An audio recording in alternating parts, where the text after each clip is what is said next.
వైసీపీలు అంటున్నారు గవర్నమెంట్ వచ్చి 9 నెలలు అవుతుంది, ఇచ్చిన హామీలు ఇంకా అమలు చేయదు, ప్రజల్లో కూటమి గవర్నమెంట్ పై వ్యతిరేకత వచ్చిందని కొన్ని సోషల్ మీడియాలో, సాక్షి పేపర్లో, సాక్షిలో ప్రచారం చేస్తారు. దీని మీద మీరేమంటారు?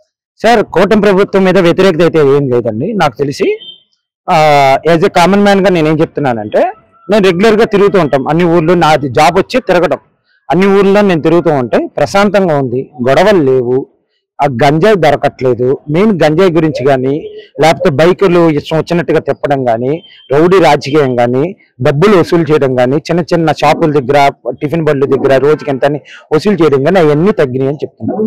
నెక్స్ట్ రెండవది, వాళ్ళు హామీలు తీర్చట్లేదంటే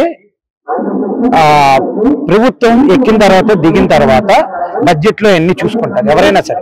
ఇప్పుడు మనం ఎగ్జాంపుల్ తీసుకుంటే, మనం పెళ్లికి ముందు ఎట్లా ఉన్నాం, పెళ్ళైన తర్వాత ఎట్లా ఉన్నాం అనేది మనం చూసుకుని మన నెల వచ్చిన ఖర్చులు ఎట్లా మేనేజ్ చేసుకుని మనమే చేసుకుంటాం. మరి ఒక రాష్ట్రం కొత్తగా వచ్చిన తర్వాత ఇన్ని అప్పులు చేశారు. అంతకుముందు ప్రతి మంగళవారం నాడు అప్పులకి వెళ్ళేవాళ్ళు.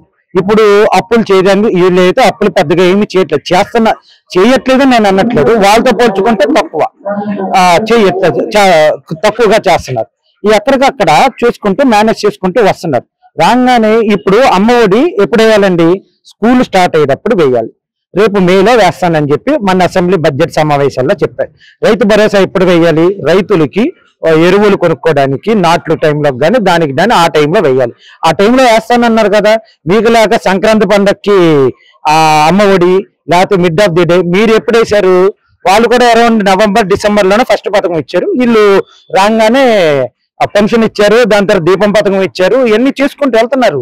ఎవరిని కూడా రాగానే ఇప్పుడు చిన్నపిల్లడు పుట్టంగానే డిగ్రీ అయిపోవాలి, జాబ్ రావాలంటే రాదు కదా. కొంచెం టైం ఇవ్వాలి. టైం ఇచ్చిన తర్వాత, టైం అయిన తర్వాత మనం మాట్లాడాలి. అంతే తప్ప నేను లెగిస్తే మనిషిని కాదు, నేను లెగిస్తే సింహాన్ని కాదని కాకుండా ప్రతి వాళ్ళకి టైం ఇచ్చి మనం మాట్లాడాలి.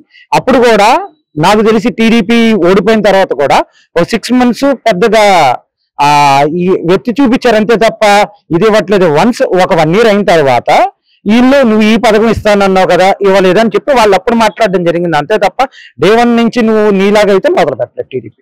అంటే ఇప్పుడు చెప్పండి, అంటే ఇప్పుడు ఎమ్మెల్సీ ఎలక్షన్ లో ఈ రోజు యువత పెద్ద ఎత్తున ఓటు కూటమి గవర్నమెంట్కి వేయటంపై మీ ఇలాంటి యువత ఏమనుకుంటున్నారు అండి?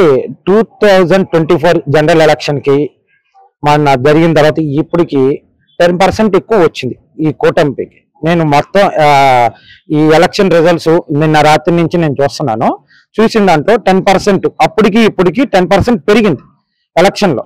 యువత వీళ్ళని నమ్మి వేశారు. ఎందుకనంటే వీళ్ళు వస్తానని ఒక భరోసా, చంద్రబాబు నాయుడు గారి మీద నమ్మకం, చంద్రబాబు నాయుడు గారి మీద తరపున ఆయన ఏదైతే విజన్ 2020 సాఫ్ట్వేర్ అన్నారో వాళ్ళందరూ ఉద్యోగాలు చేస్తున్నారో ఆయన రుణం తీర్చుకోవడానికి వాళ్ళందరూ ఈ రోజు వచ్చి ఓట్లేశారు కూటమి ప్రభుత్వానికి.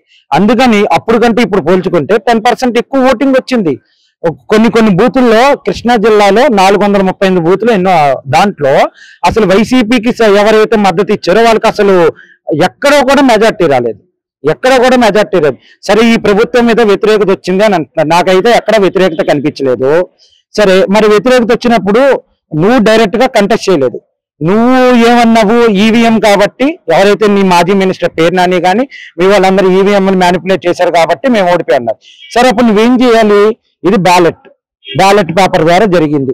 4 జిల్లాలు, 63 నియోజకవర్గాలు, కృష్ణా, గుంటూరు, ఈస్ట్, వెస్ట్. అప్పుడు నువ్వేం చేయాలి? నీ క్యాండిడేట్ నువ్వు నిలబెట్టాలి. నిలబెట్టావా? లేదు. నిలబెట్టకుండా నేను చేయను, విత్డ్రాల్ అన్నావు. వెనకాల వేరే వాడికి సపోర్ట్ ఇచ్చావు. నువ్వు ఆడైనా చేసుకున్నారా? చేయలేదు. మరి ఓడిపోయారు మీరు. ఎందుకనంటే మీ మీద వ్యతిరేకత ఉంది, మిమ్మల్ని నమ్మట్లేదు, మీరు చేసిన అకృత్యాలన్నీ. సరే, ఇప్పుడు వైజాగ్ది ఓడిపోయారు, తెలుగుదేశం ఓడిపోయారు అన్నారు. ఇప్పుడు వైజాగ్ లో కూటమి బలపరిచిన అభ్యర్థులు 1వ స్థానం 2వ స్థానం వచ్చారు. వైసీపీ బలపరిచిన అభ్యర్థి 3వ స్థానం వచ్చారు. ఆటిల్లో నుంచి ఒకటి చేసుకుంటూ వెళ్తే ఎవరికైతే కూటమి బలపరిచిన అభ్యర్థి గెలిచారు, అక్కడ వైసీపీకి బలపరిచిన అభ్యర్థి అయితే గెలవలేదు. ఈ రోజు ఎక్కడైనా ఎవరైనా ముంచారంటే వైసీపీ పార్టీని 3 చోట్ల ముంచారు. అటు విశాఖపట్నంలో సముద్రంలో ముంచారు, ఇక్కడ గోదావరి రాజమండ్రిలో ముంచారు, గోదావరి నదిలో ముంచారు, ఇక్కడ కృష్ణా గుంటూరులో కృష్ణా నదిలో ముంచేశారు. 3 చోట్ల ఒకేసారి నిమజ్జనమైన పార్టీ ఏదైనా ఉంటే ఈ రోజు వైసీపీ పార్టీయే. అది వాళ్ళు మేము లేస్తే సమానం కాదంటారు. మరి వాళ్ళు కంటెస్ట్ చేయకుండా వెనకాల సపోర్ట్ ఇచ్చారు. పోనీ వాళ్ళైనా గెలిచారా? గెలవలేదు. ఆయన ఎవరో అంటారు, ఇందాక కృష్ణ గుంటూరు పట్టభద్రుల ఎమ్మెల్సీ 3 సార్ల నుంచి వరుసగా ఎమ్మెల్సీ గెలుచుకుంటూ వచ్చారు. ఆయన అంటే చాలా నవ్వు వచ్చింది నాకు. ఇప్పుడు పోల్ మేనేజ్మెంట్ ఉంటుంది, ఎలక్షన్ మేనేజ్మెంట్ ఉంటుంది, దాని మూలంగా ఇంత పర్సంటేజ్ పెరిగింది. అది నువ్వు చేసుకోవాలి, చేసుకోలేకపోయారు మీరు. ఇక టీడీపీ వాళ్ళు చేసుకున్నారు కాబట్టి అంతా ప్రతి ఇంతమందికి కలిపి ఒకరిని ఇచ్చి వాళ్ళంతా పోల్ మేనేజ్మెంట్ చేసుకున్నారు కాబట్టి వాళ్ళకి ఇంత పోల్ వచ్చింది, ఇంత భారీ మెజార్టీతో గెలుచుకుంటూ వచ్చారు అందరు. అంతే తప్ప నీ చేతగానంతనంతో ఎదుటోళ్ళ మీద రుద్దడం అంటే మంగళవారం కబుర్లు అంటారు దీన్ని. నాకు ప్రతిపక్ష వస్తే నేను అసెంబ్లీకి వస్తాను అది ఇది అని చెప్పడం కరెక్టేనంట సార్? ఆయన అసెంబ్లీకి ప్రతిపక్ష హోదా గురించి కాదండి ఆయన రాకపోవడానికి. 11 ఎమ్మెల్యేల సీట్లు వచ్చినా ఆయన రాకపోవడానికి కారణం ప్రతిపక్ష హోదా కూడా కాదు, ఎన్ని కాదు. మొన్న వెలుగుండి ప్రాజెక్ట్ ఉంది, మార్చి 5, 2024 జగన్మోహన్ రెడ్డి గారు జాతికి అంకితం అన్నారు. అదే వెలుగొండ ప్రాజెక్ట్ లో 394 కోట్లు ఇచ్చారని అక్కడ ఎమ్మెల్యే నిరసన చేశారు. ఓసారి జాతికి హోదా ఇచ్చిన తర్వాత మళ్ళీ బడ్జెట్ లో తక్కువ కేటాయించారని ఎట్లా అడుగుతారు? సరే ఓకే, అది తీసేయి. పోర్ట్లు అన్నారు, ఒక్కొక్క పోర్టుకి ఎంత కట్టారు ఏంటిది అనేది నిన్న బడ్జెట్ లో మాట్లాడారు. ఆ పోర్టులో అసలు నువ్వు ఎంత కట్టావు? మచిలీపట్నం పోర్టుకి అసలు ఏమి ఇవ్వలేదు. ఇంకో పట్టణానికి ఏమో, ఇంకో పోర్టుకేమో 8% ఇచ్చి, ఇంకో పోర్టుకేమో 20%. మరి నువ్వు పోర్టులు కట్టేసి అది కట్టేసి ఇది కట్టేసి అని అసలు నేను అసెంబ్లీకి వస్తే నువ్వు అవన్నీ బయటపడతాయనో, లేకపోతే లోకేష్ గారిని ఫేస్ చేయడానికో, లేకపోతే చంద్రబాబు నాయుడు ఫేస్ చేయడం, అవన్నీ కాదు. ఈయన చెప్పిన అబద్ధాలన్నీ మళ్ళీ స్క్రీన్లు ఎక్కడేసి చూపిస్తారేమో అని భయంతో నాకు ప్రతిపక్ష హోదా కావాలి, నాకు ప్రతిపక్ష హోదా కావాలి. చిన్నపిల్లడు స్కూల్కి వెళ్ళినప్పుడు ఐస్ క్రీమ్ ఇచ్చారు, నాన్న చాక్లెట్ ఇచ్చు స్కూల్కి వెళ్ళినా, నాన్న ఐస్ క్రీమ్ ఇస్తా స్కూల్కి వెళ్ళినా, నాన్న మ్యాగీ కొని పెడతాను స్కూల్కి వెళ్ళినా, నాన్న నీకు మంచి బట్టలు కొని పెడతాను స్కూల్కి వెళ్ళినా, నాన్న నీకు మంచి పెన్సిల్ కొని ఇస్తాను నాన్న స్కూల్కి వెళ్ళినా అని బతిలాడు రోజులు పోయాయి. ఇప్పుడు ఏం లేదు. ఆయన ఏమన్నాడు, నేను ఆ ఇంట్లో నుంచి ప్రశ్నిస్తానన్నాడు కదా. 5 రోజుల బడ్జెట్, ఈ రోజు 5వ రోజు బడ్జెట్. ఏ ప్రశ్నించాడు? వెలుగొండ ప్రాజెక్ట్ అయిపోయింది అన్నాడు. వీళ్ళు బడ్జెట్ లో అరే తెలుగుదేశం నారా లోకేష్ పయ్యావులు కేశవ నేను జాతికి అంకితం చేశాను, మళ్ళీ 394 కోట్లు ఇంటికి ఇచ్చాను, నువ్వు ప్రశ్నించాలిగా ఇంటికాడి నుంచి. మరి ధాన్యం బకాయిలు 1600 కోట్లు బకాయి పెట్టించారని చెప్పాలి అంటున్నారు. నేనేం బకాయి పెట్టలేదు, నువ్వు ప్రశ్నించాలిగా ఇంటికాడి నుంచి. సీసీ కెమెరాలు తాకట్టు పెట్టానని చెప్పి మీరు అంటున్నారు. మరి అది నేను పెట్టలేదని ప్రశ్నించాలిగా. ఇన్ని రోడ్లకు వేయకుండా వేసానని చెప్పి డబ్బులు తప్పేశారని వీళ్ళు అంటున్నారు. అది నువ్వు టీవీలో ప్రశ్నించాలి కదా. అవన్నీ లేవు. ఏం మరి ప్రశ్నించడానికంటే అంత ఎందుకండి? ఏమీ లేదు ప్రశ్నించరా. అసెంబ్లీకి వస్తే ఇవన్నీ బయటపడతాయి, లొక్కలు డొక్కలు తొక్కలు అన్ని బయటపడతాయని ఉద్దేశంతో నాకు ప్రతిపక్ష హోదా ఇస్తే వస్తాను, నాకు ప్రతిపక్ష హోదా ఇస్తే వస్తాను అని అంటాడు. అంతకు మించి తప్ప ఆయన లోపాలన్నీ బయటపడతాయి. ఆయనకి తెలుగు రాదు, ఇంగ్లీష్ రాదు, హిందీ రాదు, మ్యాథ్స్ రాదు. ఎన్ని కోట్లు, ఇన్ని సున్నాలు ఏంట్రా బాబు, ఇన్ని కోట్లు ఏంట్రా బాబు అనుకుంటాడు. సింపుల్ గా చెప్పాలంటే ఆయన ఏమీ రాదు. ఆయన సరే ఇవన్నీ కూడా కాదు. ఆయన గ్రాడ్యుయేట్. నేను డిగ్రీలో ఫస్ట్ క్లాస్ స్టూడెంట్, ఇంటర్లో first class student, 10th class first class student అన్నారు కదా. మన పట్టభద్రులు ఓట్లు పెట్టారు ఇక్కడ. లోకేష్ గారు, చంద్రబాబు నాయుడు గారు, నేను కూడా వెళ్ళి ఓటేశాం. మా ఇంట్లో మా నాన్నగారు ఓటేశారు, మా తమ్ముడు ఓటేశారు, మా చెల్లెళ్ళు, మా ఇంట్లో మా పక్కన వాళ్ళందరూ ఓట్లేశారు. మరి లాస్ట్ ఏమో అతని గవర్నమెంట్ లోనే పట్టభద్ర ఓట్లు జరిగినాయిగా కడప. ఆయన ఓటేశాడా? Photo పెట్టమనండి, photo పెట్టమనండి. అని మరి ఆయన పట్టభద్రుడా? మరి ఆయన చెప్పాడుగా అసెంబ్లీలో, హైదరాబాద్ అసెంబ్లీలో, అమరావతికి వచ్చిన అసెంబ్లీలో నేను ఫస్ట్ క్లాస్ స్టూడెంట్ అన్నారు. మరి పెట్టమనండి, మరి పెట్టమనండి. ఆయన పట్టభద్రుడు అయితే ఓటు వేయాలి కదా. సరే మరి ఎందుకు వేయలేదు? మరి పట్టభద్రుని ఇప్పుడు ఎందుకు వేయలేదు? చూసుకున్నారు కదా. ఆయన పట్టభద్రుడు కాదండి బాబు. 10th ఇంటర్ అది కూడా క్వశ్చన్ పేపర్లు కొట్టేసిన బాబతేనని చెప్పి అంటారు. అది ఎంతవరకు నిజమో నాకు తెలియదు, కానీ ఆయన అయితే పట్టభద్రుడు కాదు. ఈ రోజు యువత పరిస్థితి ఎలా ఉంది? గతంలో ఎలా ఉంది? కూటమి ప్రభుత్వం వచ్చిన తర్వాత యువత పరిస్థితి ఎట్లా ఉందంటే ఒక ఎగ్జాంపుల్ చెప్తానండి మీకు. ర్యాపిడో హైదరాబాద్ లో అంతకుముందు 2019 నుంచి 24 దాకా ఎక్కువ మంది రైడర్స్ కానీ ఎవరైనా ఉంది కానీ అంటే ఆంధ్ర నుంచి ఆడికి పోయి వెళ్ళిన వాళ్ళే. ఎందుకనంటే వాళ్ళు ఫీజు కట్టలేక, వీళ్ళు ఏదో మేము ముందు మీకు డబ్బులు వేసేస్తాం, మీరు ఫీజులు కట్టండి అని అన్నారు. పాపం ఇప్పుడు వాళ్ళు ఫీజు కట్టే పరిస్థితుల్లో ఉంటే అది ఎందుకు పెట్టుకుంటారు? ఫీజు కట్టలేని పరిస్థితులు ఉంటేనే కదా. ఇప్పుడు వాళ్ళు ఎగ్జామ్ రాశారు, సర్టిఫికేట్ వాళ్ళు సంపాదించుకుని వాళ్ళు కట్టుకోవడానికే ఆడికి పోయి ముందు ఎవరైనా ఇంజనీరింగ్ కంప్లీట్ అయిన తర్వాత స్కిల్ నేర్చుకుని ఉద్యోగం కోసం ముందు అప్పుడు ఎట్లా ఉండేదని అంటే వాళ్ళు సర్టిఫికేట్ల కోసం ముందు కట్టుకోవడానికి ఇంట్లో అప్పో సప్పో చేయడం, లేకపోతే ఏదో పని చేయడం, అట్లా చేయడం మూలంగా 1 year టైం వేస్ట్ అయ్యేది. ఇప్పుడు అట్లా ఏం లేకుండా పాత అన్ని ఎప్పుడైతే లోకేష్ గారు వచ్చారో పాత ఏమైనా ఉంటే అన్ని క్లియర్ చేస్తాం, సర్టిఫికేట్స్ ఇచ్చేమనడం జరిగింది. ప్లస్ ఇప్పుడు యువతకి ఒక ఆనందం వచ్చింది, లేకపోతే ఒక జీవం వచ్చింది. ఎందుకనంటే ఈ రోజు ఆంధ్రప్రదేశ్ లో ఇండస్ట్రీస్ రావడం కానీ, అది ప్రైవేట్ సెక్టర్ కానీ గవర్నమెంట్ సెక్టర్ లో కానీ ఏదో సెక్టర్ లో ఇండస్ట్రీస్ రావడం, ఇండస్ట్రీస్ అని పోకుండా స్మాల్ స్కేల్ ఇండస్ట్రీస్ పెట్టినవడం, ఇవన్నిటితోటి ఇక్కడ ఉన్న యువతకి ఒక మాకు కూడా ఇక్కడ ఉద్యోగాలు వస్తాయి, వాళ్ళ మీద వాళ్ళకి సంతృప్తి, వాళ్ళ మీద వాళ్ళకి అంతకుముందు స్కిల్ డెవలప్మెంట్ అనేది ఉందండి. దాని మీదే బాబు గారిని అరెస్ట్ చేశారు, అది చేశారు, ఇది చేశారు అన్నారు. దాని తర్వాత ఏమీ లేదని వదిలేశారు. కానీ ఈ రోజు యువతకి ధైర్యం వచ్చింది, మనం నిలబడగలం, మనకి ఇక్కడ కంపెనీస్ వస్తాయి, మనం ఇక్కడే ఉద్యోగం చేసుకోవచ్చు. 2019 14 నుంచి 19 దాకా స్కిల్ డెవలప్మెంట్ లేదా అండి? ఇవి ఉంది. వైజాగ్ లో ఎక్కడ ఉందో చెప్పనా? వైజాగ్ ద్వారకా బస్ కాంప్లెక్స్ ఏదైతే ఉందో అదే బిల్డింగ్ లో స్కిల్ డెవలప్మెంట్ ఆఫీస్ ఉంది. మీరు లేదంటే చెక్ చేసుకోండి. ఇక్కడ గవర్నమెంట్ లో లేదు, 2019-24లో లేదు. అది లేకుండానే 2014 నుంచి 19 దాకా చేసిన దాంట్లో అయ్యి ఉన్నాయి అని చెప్పి ఆ బేస్ మీద బాబు గారిని అరెస్ట్ చేసింది. అయ్యేం లేదని చెప్పి సుప్రీంకోర్టులో బెయిల్ వచ్చింది. దాని మీద కూడా మళ్ళీ ఇప్పుడు బాబు గారికి సిబిఐకి ఇవ్వాలని చెప్పి ఎవరెవరో చేత కేసులు వేపించారు. వాళ్ళని కూడా సుప్రీంకోర్టు తన్నింది, అసలు నువ్వెవడివి అడగడానికి అని చెప్పి ఆ కేసులు కూడా వెనక్కి పంపించారు. సార్, ఈ రోజు ఈ కూటమి గవర్నమెంట్ వచ్చిన రాష్ట్రంలో పరిపాలన చాలా ప్రశాంతంగా ఉంది సార్. రోడ్లు బాగున్నాయి, కరెంటు నాణ్యమైన కరెంట్ వస్తుంది. ఓకే, రేపు ఏప్రిల్ నుంచి కరెంటు కూడా అంతకుముందు ఛార్జెస్ కూడా అవన్నీ తగ్గిస్తానని చెప్పింది. ఏదైతే లోటు బడ్జెట్ 12,000 కోట్లు ఉందో అవన్నీ భర్తీ చేస్తానని ఇప్పుడు బడ్జెట్ లో ఇచ్చింది. సో దాని తర్వాత ఈ గంజాయి లేదు. దాని తర్వాత యువతల్ని ఏడిపించడం, యువతల్ని చంపేస్తే పరామర్శకు 10 లక్షలు ఇవ్వడం, అట్లాంటివి ఏమీ లేకుండా ఎక్కడైతే యువతల మీద దాడులు జరిగినాయో వాళ్ళు పట్టుకొచ్చి అరెస్ట్ చేయడం జరుగుతుంది, వాళ్ళ కేసులు వేయడం జరుగుతుంది, వాళ్ళ శిక్షలు కూడా పడుతున్నాయి. అంటే తప్పు చేసిన వాళ్ళని అరెస్ట్ చేయడం తప్పు కాదండి, అది కరెక్ట్. తప్పు చేస్తే భయపడాలి, అది శిక్ష పడుద్దని ఏ రోజైనా సరే. ఫర్ ఎగ్జాంపుల్ ఇప్పుడు పివి సునీల్ గారు ఉన్నారు, ఆయన IPS. ఆయన ఎందుకు అరెస్ట్ చేశారని అంటే ఏదో కూటమిలో వైసీపీ వాళ్ళకి సపోర్ట్ చేశారని కాదు, అది కాదండి. ఆయన ఐపీఎస్ హోదాలో ఉన్నప్పుడు భారతదేశం వదిలి వేరే దేశానికి వెళ్ళినప్పుడు నేను పలానా ఫ్లైట్ లో వెళ్తున్నాను, పలానా టికెట్ నెంబర్ నాది, మళ్ళీ పలానా ఎయిర్పోర్ట్ లో దిగుతున్నాను, ఆ ఎయిర్పోర్ట్ నుంచి మళ్ళీ నేను పలానా టైంకి రిటర్న్ వస్తాను నేను. సో అవన్నీ చెప్పి అప్డేట్ చేసి ఆయన వెళ్ళాలి. అవన్నీ చేయకుండా వెళ్ళారనేదే కదా ఈ రోజు అభియోగంతో అరెస్ట్ చేసింది. అక్కడ ఈ మధ్యన బాగా ఫ్యాషన్ అయిపోయిందండి ఒక్కొక్కరికి. ఏంటంటే ఏదైనా జరిగితే కులం కార్డు తీసుకురావడం, అది ఓసీ అయినా సరే, బీసీ అయినా సరే, ఎస్సీ అయినా సరే, ఎస్టీ అయినా సరే, ఎవరైనా సరే కులం కార్డు తీసుకొచ్చి మా కులాన్ని తీసుకొచ్చి అంటున్నారు. సో అసలు నిజం ఏంటి అబద్ధం ఏంటి తెలుసుకునేది ఏం లేదు.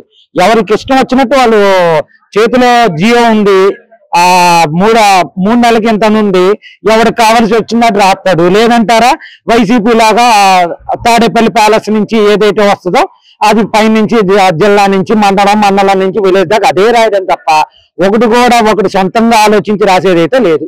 కూటమి ప్రభుత్వం వచ్చిన తర్వాత శాంతి భద్రతలు ముందు అదుపులో ఉన్నాయండి. ఆ తర్వాత రెండోది ఏంటంటే కూటమి ఇచ్చినటువంటి ప్రతి హామీని నిలబెట్టుకోవటానికి ప్రభుత్వం ప్రయత్నం చేస్తుంది. మేము మాజీ సైనికులుగా మేము చెప్పేది ఏంటంటే మాకు అనేక సంవత్సరాల నుంచి ఉన్నటువంటి సమస్యల్లో మొట్టమొదటిది ఎక్స్ సర్వీస్ మెన్ కార్పొరేషన్, అది వచ్చేసి ఈ ప్రభుత్వం మాకు అనౌన్స్మెంట్ చేసింది. అది ప్రాసెస్ పూర్తిగా నడుస్తుంది. మా సమస్యలు మ్యాక్సిమం దాని ద్వారా చాలా వరకు తీరతాయి అనుకుంటున్నాం. మిగిలిన సమస్యలు కూడా ఈ కూటమి ప్రభుత్వం చంద్రబాబు నాయుడు గారు కానీ, మన పవన్ కళ్యాణ్ గారు కానీ, అదే బీజేపీ వారు కానీ, ఈ కూటమి ప్రభుత్వం తరఫున ప్రజా సమస్యలు అనేది మ్యాక్సిమం 100కి 100% ఈ ప్రభుత్వంలో చేయగలుగుతారనే నమ్మకం వాళ్ళకి వచ్చిందండి. అంటే సార్, తప్పు చేసిన వాళ్ళని అరెస్ట్ చేయడం తప్పు చేసిన వాళ్ళకి శిక్ష పడాల్సిందేనండి. చట్టాన్ని గౌరవించాల్సిందే. చట్టాన్ని అతిక్రమించలేని వాళ్ళకి శిక్ష తప్పకుండా పడాలి సార్. సార్, ఇప్పుడు నేను ప్రతిపక్ష హోదా వస్తాను, అసెంబ్లీకి వస్తానని జగన్మోహన్ రెడ్డి గారు మాట్లాడే కరెక్టేనా? అది ప్రజలను అడగాలి. ఎందుకంటే ప్రజలు ఇవ్వనటువంటి ప్రతిపక్ష హోదా నాయకులు గాని ఇంకొకరు గాని ఆయనకి ఇవ్వరని ఆయనకి తెలిసి ఎదట వారిని దుమ్మెత్తిపోయటం కోసం అనేటటువంటి పదం తప్పితే ఆయన హయాంలోనే ఆయనే 20 సీట్ల లోపు వచ్చిన వాళ్ళకి మేము ప్రతిపక్ష హోదా ఇవ్వము, ఉన్న వాళ్ళకి ప్రతిపక్ష హోదా లేకుండా చేస్తామని దాని అర్థం ఏంటి? 23 సీట్లలో కూడా కొంతమందిని లాగేసి అది కూడా తక్కువ చేస్తానని ఆయన వార్తలే మేము విన్నాము. జగన్మోహన్ రెడ్డి గారు పదే మీకు ప్రతిపక్ష హోదా లేకుండా చేస్తాము అన్నటువంటి ఆ రోజు ప్రతిపక్షాన్ని బెదిరించాడు. కాబట్టి ఆ విశ్వం నుంచి వచ్చినటువంటి పనిష్మెంట్ అది తప్పితే ఆయనకి వేరేగా ఎవరో ఇచ్చిన పనిష్మెంట్ కాదు. ప్రకృతిని నాశనం చేయడానికి ఆయన చాలా ప్రయత్నాలు చేశాడు. చెట్లను చాలా నరికించాడు. అనేక రకాలుగా ఆయన వెళ్ళిన దగ్గరల్లా విఘాతాలు జరిగినాయి కాబట్టి ఆ ప్రకృతి ఇచ్చినటువంటి శాపం తప్పితే ఆయన ఎవరిని నిందించాల్సిన అవసరం లేదండి. కూటమి గవర్నమెంట్ వచ్చిన తర్వాత ఎలా ఉంది పరిపాలన? ఎలా ఉంది పరిపాలన మట్టి సూపర్ అండి. అంతకు ముందు గత 5 ఏళ్లతో పోల్చుకుంటే 100కి 200% మెరుగ్గా ఉంది. ఇచ్చిన ప్రతి హామీని అమలు చేయడానికి 99% ప్రయత్నం చేస్తున్నారు. ఎందుకంటే లోటు బడ్జెట్ తో వచ్చింది గవర్నమెంట్. అంతకుముందు అప్పుల కుప్పం లాగా పెట్టి వెళ్ళిపోయాడు ఆయన 5 సంవత్సరాల్లో. 70 సంవత్సరాల్లో ఎంత అప్పులు చేశారో దానికి 10 రెట్లు ఈయన ఒక్కడే చేశాడు 5 సంవత్సరాల్లో. మరి దాని నుంచి కోలుకుంటూ సంక్షేమం కూడా చేయాలంటే కష్టపడాల్సి వస్తుంది బాబు గారు. ఈ వయసులో 75 సంవత్సరాల వయసులో కూడా కష్టపడతా జనానికి ఏ విధంగా మనం మేలు చేయగలమో ఆలోచిస్తా అటు పాత అప్పుల్ని తీర్చుకుంటా ఇటు సంక్షేమాన్ని దృష్టిలో పెట్టుకుని తను ఇచ్చిన హామీలని అమలు చేయడానికి ప్రయత్నం చేస్తున్నారు. అంటే ఇప్పుడు వైసీపీ అంటుంది ఇచ్చిన హామీలు ఇంకా అమలు చేయలేదు, గవర్నమెంట్ వచ్చి 9 నెలలు అవుతుంది, 9 నెలల్లోనే ప్రజా వ్యతిరేకత వచ్చింది, అది ఇదని మాట్లాడుతున్నారు వైసీపీ వాళ్ళు. ఏమండి, ఇచ్చినప్పుడు ఫస్ట్ హామీ పెన్షన్ 4000 చేస్తున్నాడు, 3 నెలలు ఎరియర్స్ కూడా ఇస్తున్నాడు, ఒక్క నిమిషం కూడా లేట్ చేయకుండా ఇచ్చాడు.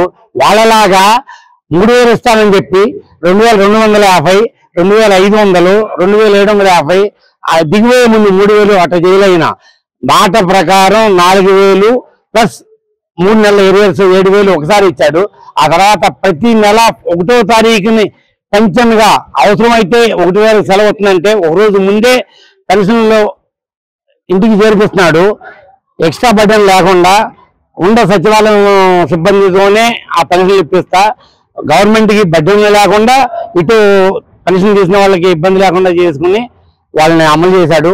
అట్లాగే మిగతావి కూడా ఇప్పుడు ఆ తల్లికి వందనం కూడా నిధులు కేటాయించాడు ఈ బడ్జెట్ లో, అది కూడా చేస్తాడు. అట్లాగే రైతులు భరోసా దాన్ని కూడా ఏదో రకంగా ఇన్ని కోట్లు అని చెప్పి కేటాయించాడు కాబట్టి అది కూడా జూన్ నుంచి అవుతుంది. ఎందుకంటే ముందే ఇచ్చేదనుకోండి అవి వెళ్ళిపోతున్నాయి, ఎటో ఒకటి ఖర్చులకు వెళ్ళిపోతున్నాయి. మళ్ళీ తీరా వ్యవసాయ పనులు వచ్చినప్పుడు బయట ఇంకా అప్పులు కావాల్సి వస్తున్నాయి. అట్లా లేకుండా జూన్ టైంలో ఇచ్చారనుకోండి ఈ డబ్బుల్నే వ్యవసాయ పనికి ఉపయోగించుకుని రైతు అభివృద్ధి చెందుతాడు. దానికోసమే గవర్నమెంట్ కృషి చేస్తుంది. బాగుందండి. ఇంతకు ముందు అంటే కూటమి పాలన బాగానే ఉంది. కనిపిస్తుంది. రోడ్లు బాగా చేయడం జరుగుతుంది. అన్నిట్లో అంటే పారదర్శకత ఉంటుంది. ఓకే, ఇంతకు ముందు కంటే మెరుగ్గా ఉంది. పెన్షన్లు అవన్నీ కూడా బాగానే ఇస్తున్నారు. ఇన్ టైంలో శాంతి భద్రతలు కూడా బాగానే ఉన్నాయండి ఇంతకు ముందు కంటే.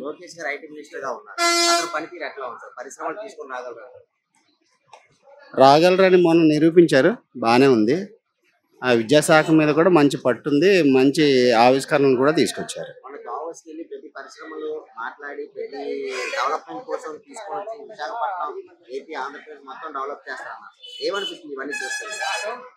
ఆంధ్రప్రదేశ్ ని ముందుకు నడిపిస్తారని నేను అనుకుంటున్నా. చాలా బాగుందండి. కూటమి పరిపాలన చాలా బాగుంది సార్. ఇప్పుడున్న పరిపాలన విధానంలో అయితే ప్రతి పేదవాడికి కూడా న్యాయం జరుగుతుంది. ఉన్న పథకాలంటే అన్ని కూడా త్వరలో వేస్తారని చెప్తున్నారు, ప్రకటించారు. అన్ని కూడా నిలబెట్టే వ్యక్తి సార్ చంద్రబాబు నాయుడు గారు. అంటే ప్రజలకి అన్ని ఉద్యోగస్తులకి అందరికీ కూడా ఉపయోగపడే ఒక వ్యక్తి చంద్రబాబు నాయుడు గారు. ఆయనకు సపోర్ట్గా పవన్ కళ్యాణ్ గారు. వీళ్ళ ప్రభుత్వంలో అందరికీ మేలు జరుగుతుందన్న ఆలోచన ప్రతి వాళ్ళకి కూడా ఉంది.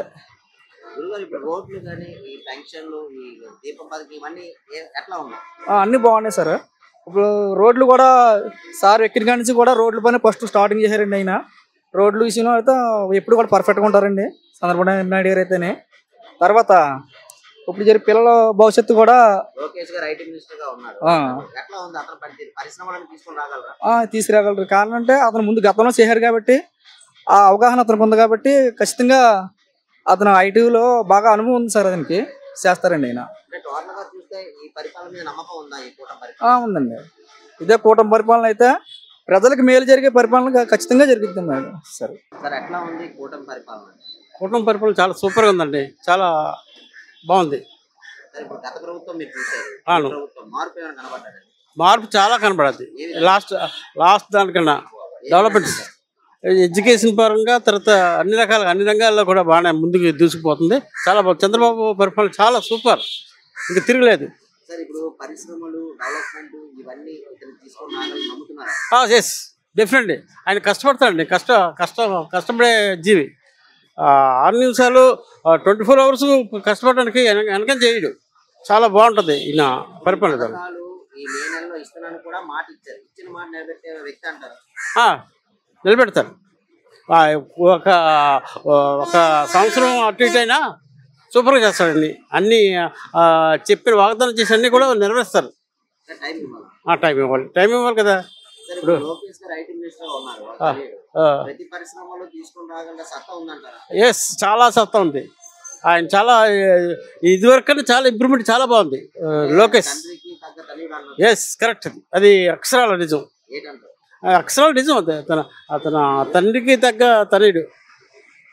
బాగా చూస్తే చంద్రబాబు మీద నమ్మకం ఉందా సార్? డెవలప్ ఎస్, 5 years డెఫినెట్గా చాలా సూపర్గా చేస్తాడు సార్. ఇందులో తిరుగులేదు. బాగా పరిపాలన విధానం చాలా బాగుంటుంది. అందరికీ మేలు రకమైన పరిపాలన అందిస్తారు. సార్ ఈ కూటమి పరిపాలనలో శాంతి భద్రతలు ఎట్లా ఉన్నాయి సార్? గత ప్రభుత్వం ఈ ప్రభుత్వం పోలీసు చాలా బాగుందండి. ఇదివరకన్నా ఏమి లేవు. కూటమి పరిపాలన బాగుంది.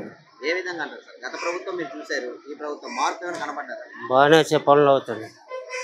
రోడ్లు కానీ పెన్షన్లు కానీ ఎట్లా ఉంది? బాగానే ఉంది. ఎట్లా ఉంది?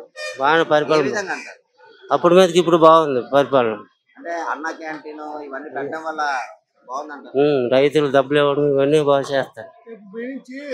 మోడీ రైతు భరోసా కూడా ప్రకటించారు. అంటే ఇచ్చిన మాట నిలబెట్టే వ్యక్తిగా ఉన్నారు అతను. అతను తన్యుడు లోకేష్ గారు ఎట్లా ఉంది పనితీరు? లోకేష్ది బాగుంది పని. టోటల్ గా చూస్తే ఏమనిపిస్తుంది సార్ ఈ పరిపాలన? బాగా పరిపాలన బాగా చేస్తాను. గత ప్రభుత్వం ఎట్లా ఉంది? అప్పుడుది వేరే ఇప్పుడుది వేరే. ఇప్పుడు బాగుంది. రోడ్లు తేడా ఏంటి? బాగుందంటే ఈడ అన్ని పనులు బాగా చేస్తాడు కదా. అన్న క్యాంటీన్ ఇవన్నీ